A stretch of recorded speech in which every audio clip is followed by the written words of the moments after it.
Hi guys, welcome back to Jurassic Collectibles. Today we're really excited to bring you another Papo review, and it's this guy. It's the Papo plesiosaur. Now we've had a lot of requests to review this one since we reviewed another prehistoric marine reptile, the Untitled.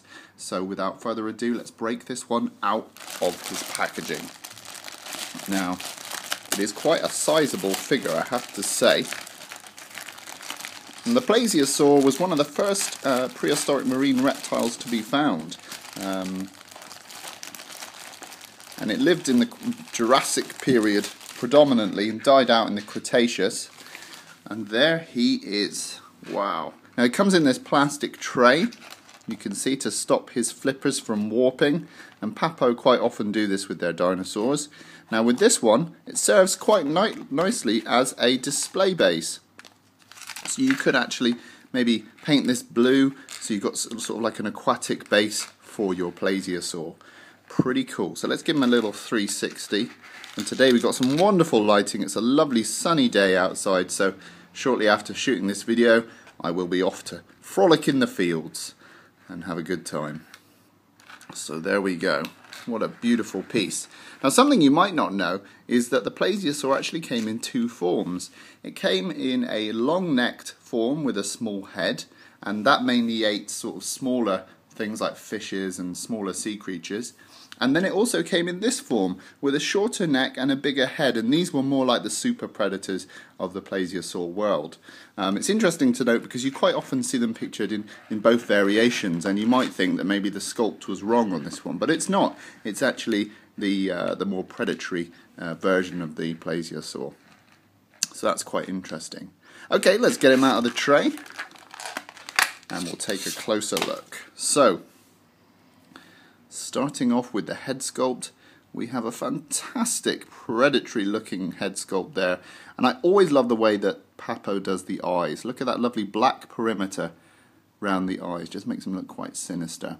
Now on the opposite side you can see the eye is actually looking in a different direction, and Papo are quite clever with their eyes. They make it so that if you were to display him either way, you'd have a sort of a variation.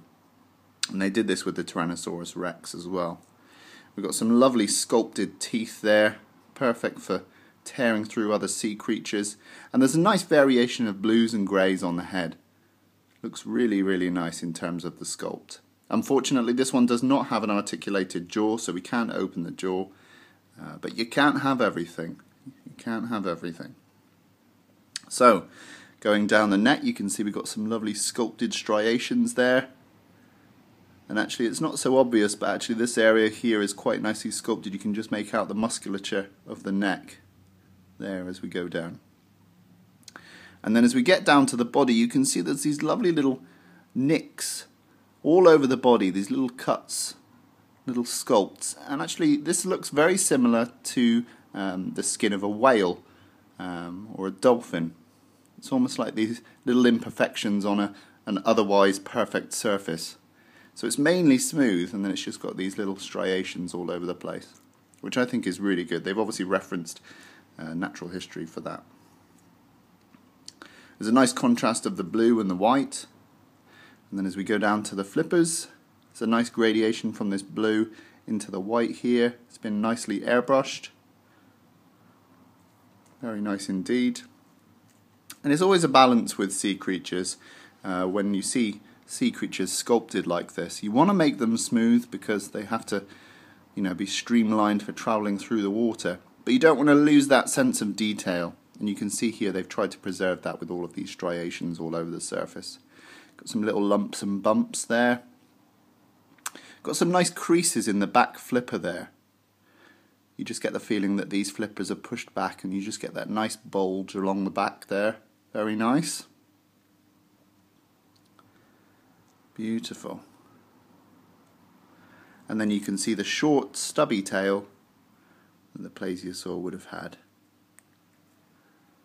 Very nice. So overall, I think this is a cracking sculpt.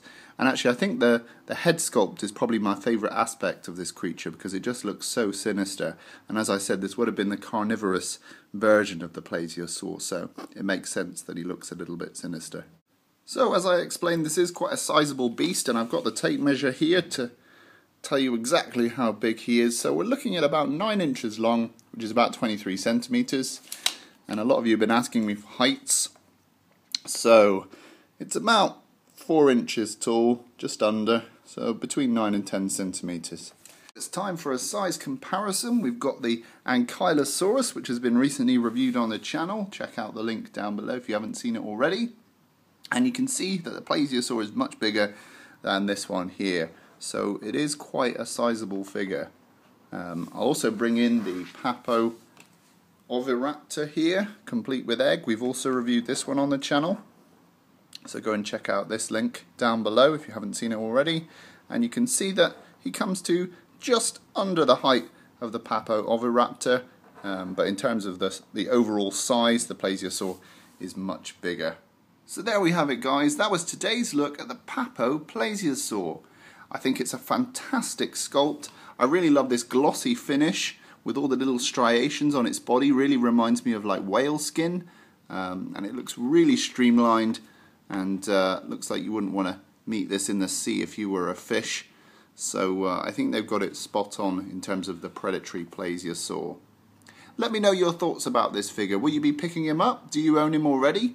I think this one will look great on your shelf, so let me know in the comments below. In the meantime, rate and subscribe, and we'll see you in the next video.